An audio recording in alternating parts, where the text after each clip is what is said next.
Hello, everyone, and welcome to Locked On Flames. The Flames extend their win streak to 7 with a 5-2 win over the Chicago Blackhawks. And we are going to be recapping the win and talking about those little red flags that are kind of popping up that may be worrisome, but maybe not. I don't know, maybe we're just blowing things out of proportion here on Locked On Flames. You're Locked On Flames, your daily podcast on the Calgary Flames. Part of the Locked On Podcast Network, your team every day.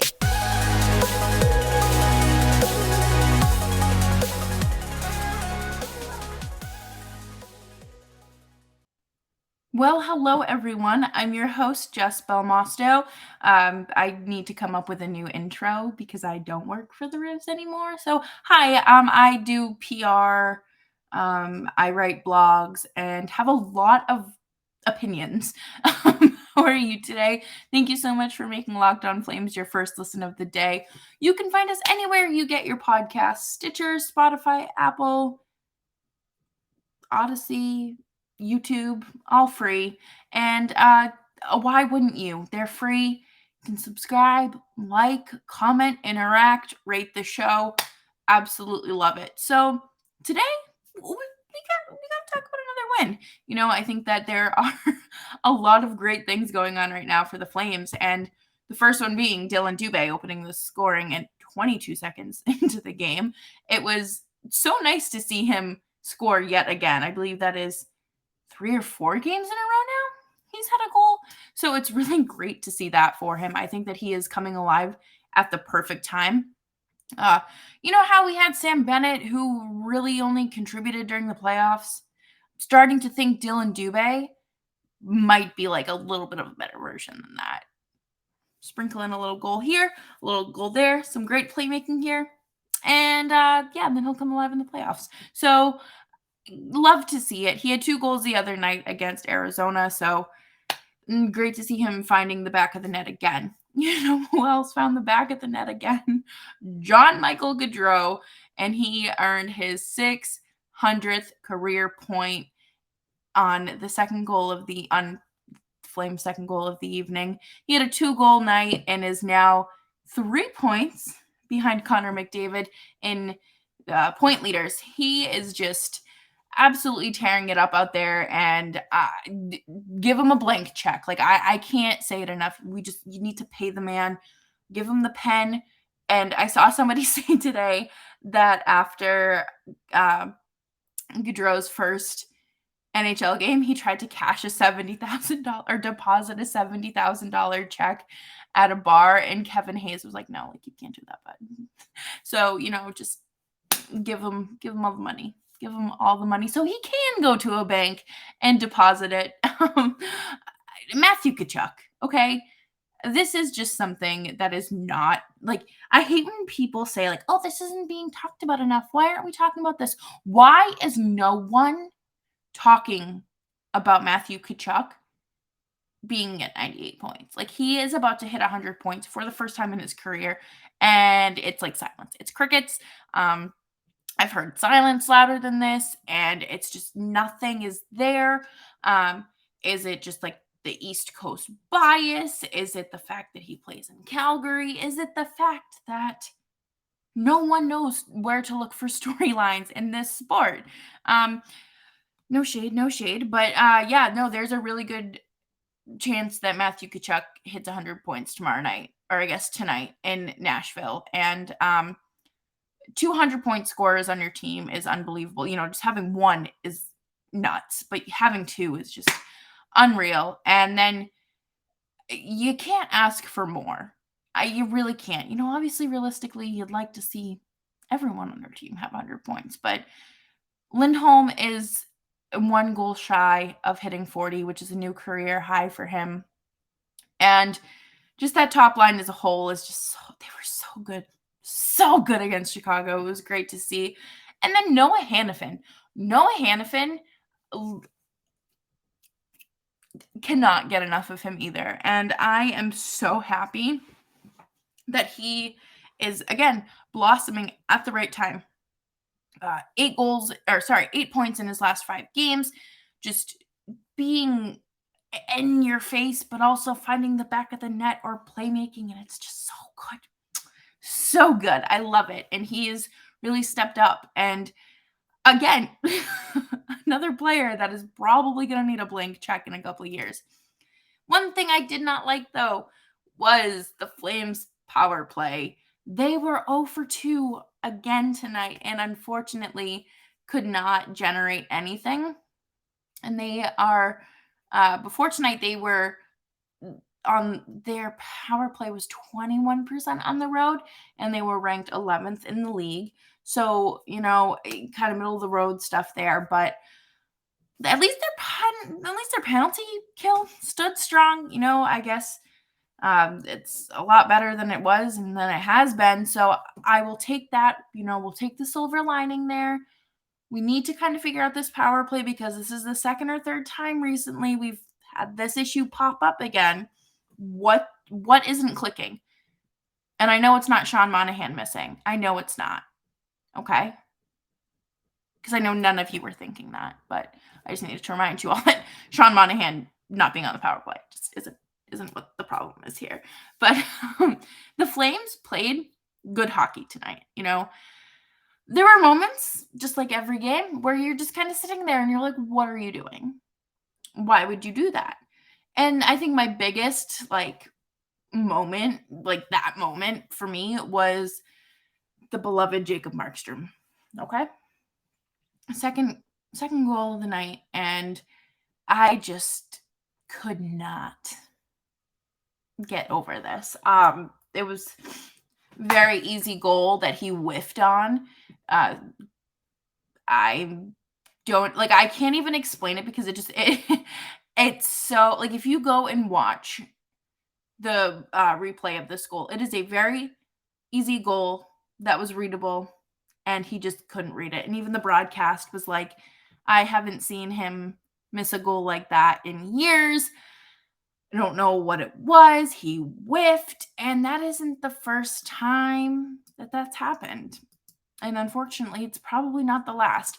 And I also want to just talk about how someone on Twitter, it's always that app. It is always that app. And it's always the people who don't have the picture of themselves as their profile picture. It's always some random athlete, and it's usually one that stinks. But someone was in this person's reply. Oh, someone was in Mike Gold's replies talking about how, you're Flames fans turning on Markstrom the same way the Canucks fan base did. No one is turning on Markstrom. No one thinks that Markstrom is this horrendous goalie. Him allowing 2 goals and 14 shots tonight is pretty rough. Him allowing Nick Ritchie to score on him within 30 seconds of a game opening, pretty tough. Him allowing, 3 goals on 15 shots last week, not good. He needs to rest. Encouraging him to rest is not a bad thing. It's actually a good thing. So if you need some common sense, please come to my DMs. I will happily knock some sense into you.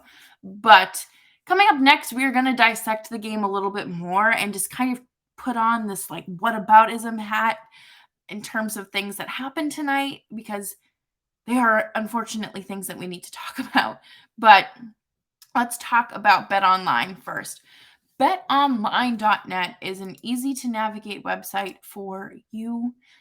They are your number one source for all of your betting stats and sports info. Find all of the latest sports developments, league reviews, and news, including this year's basketball playoffs and the start of MLB season.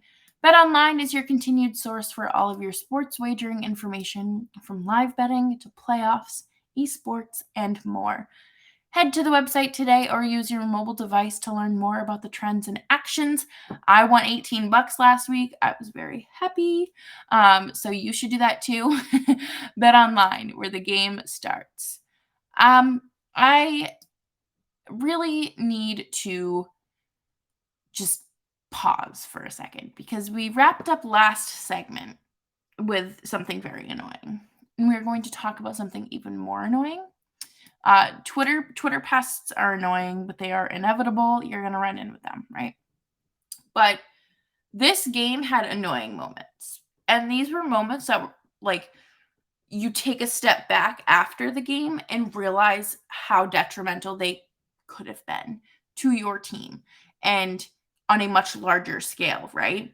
So I think the first thing is that like Markstrom just kind of just that whiff, that absolute whiff. And I don't want, no one is immune from criticism on this show. It is never personal, unless you're Milan Lucic, because you have beef with me for some reason, and I don't know why. But Markstrom needs to rest, right? So that goal that he lets in is a complete whiff. It puts Chicago within one, and it's not good. It is not a good goal. Like you can't even make an excuse as to say why he couldn't see. It wasn't like deflected. There was no traffic in front of the net. It was a clear, open shot that he could have and should have stopped. And then this one, we are so lucky that Rasmus Anderson is smart. Anderson gets tied up a little bit with Patrick Kane, I believe it was, and it just goes into the boards and just like spread his legs.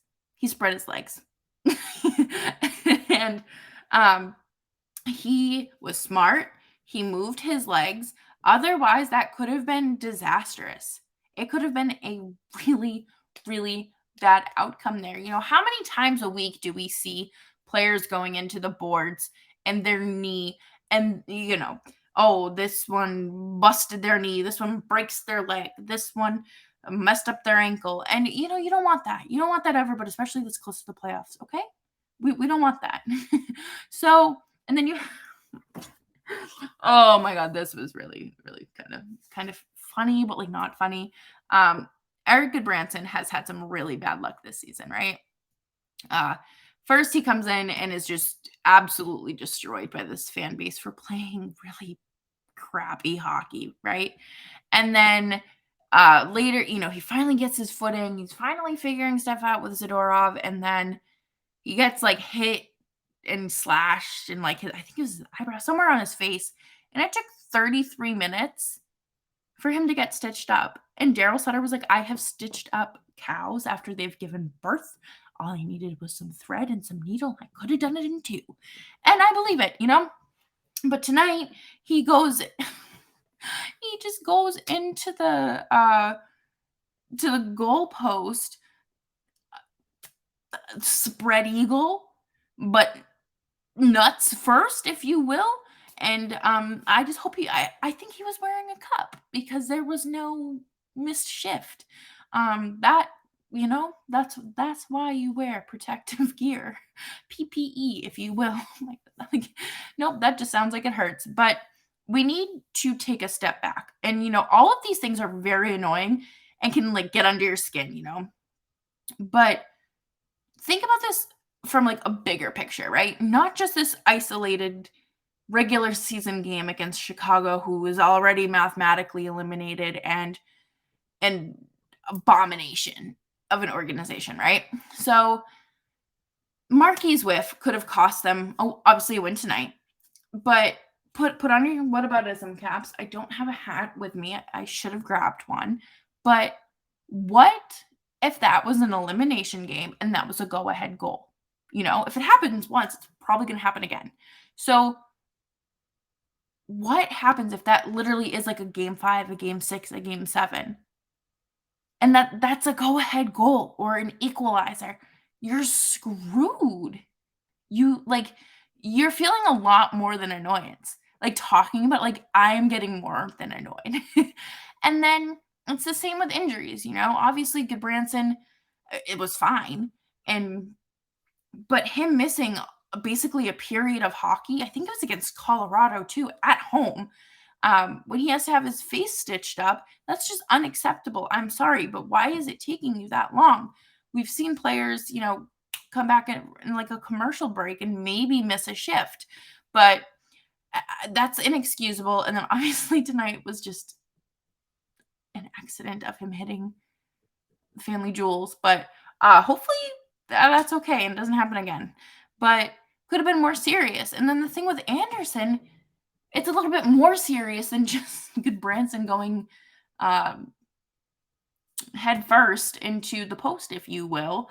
But I don't want to put on my whataboutism cap for that, because that one is more serious, and I don't want to speak it. I don't want to think about it, because that would be very detrimental and probably mean that Juuso Välimäki would be playing playoff minutes over Rasmus Anderson. And we're not living in a simulation where we're doing that. We're just not. But what we are going to do is we're going to take a look at some tweets of the game next. I think that that's just kind of a fun segment to wrap the show up with. But first, we are going to talk about one of my favorite sponsors of this show, and I'm so grateful that I found them because they have saved me hundreds of dollars, and that is rockauto.com. Rockauto.com is a family-owned car parts website that is just absolutely fantastic to me. You can save time and money when you use Rock Auto, and the prices are reliably low for every customer. There's not different tiers or this like secret club where you get special perks because you are paying member because you're a mechanic or you're do-it-yourselfer and getting screwed over. No, Rock Auto has your back. I got my windows fixed for much less than market cost because of Rock Auto. Now my windows can go down again, and I'm so happy. But go explore their easy-to-use website today and find the solution to your auto part needs. Go to rockauto.com right now and see all the parts available for your car or truck right locked on in their How Did You Hear About Us box, so they know that we sent you. Amazing selection, reliably low prices, all the parts your car will ever need. rockauto.com. Literally love Rock Auto. Like, I genuinely am so grateful for them. I don't get paid extra to say that. But all right, we're going to talk about some of tweets of the game. Ones that stood out to me, typically from fans. I think that these are just some really good stats or tweets that were just good to reflect on after a good night here in, well, I guess there in Chicago. Yeah. But this is coming from James Johnson, YYC, who is the host of the Barn Burner Show podcast. And he says the Flames are on pace to have their second best season by points in franchise history. Their best, 1988, 1989. What happened in that year? I don't know. Some blonde pop star was born. My parents went on vacation to South Carolina. Oh, and the Flames won the cup. Yeah, I think that might be worth noting something. So, again, great to see them thriving and living their best life. I'm absolutely obsessed with the fact that they are performing at a level that they have in the past, but from a in a much higher caliber, because this is a more difficult era, a more competitive era of hockey compared to back then, I would say. But another one is coming from Flash Analytics, who is fantastic. His @ is Flash_33. Michael Backlund just finished a hard-working physical shift. Great work down low in both zones. Okay, so you don't need to find yourself on the score sheet in order to have a good game. Yeah, sure, that contributes and that helps, but that doesn't make your game. Just because you're not on the score sheet, that doesn't mean that, the player is useless, like they didn't contribute anything. Yes, there are players who are dead weight, but Backlund is not one of them. He is one of my favorite two-way players to watch on this team. I think that he brings a fantastic leadership aspect to this team, but he knows how to work the defensive zone as well as the offensive zone, and I think that's really great to see. I think that tonight, like, he stood out to me, and I would love to see him. I think he could be named captain one day. I do. I know that there's kind of talks of maybe moving on from him. Do your thing, but I think he is someone who provides a lot more than just score sheet. I think that he brings a lot to the team, and that includes protecting the puck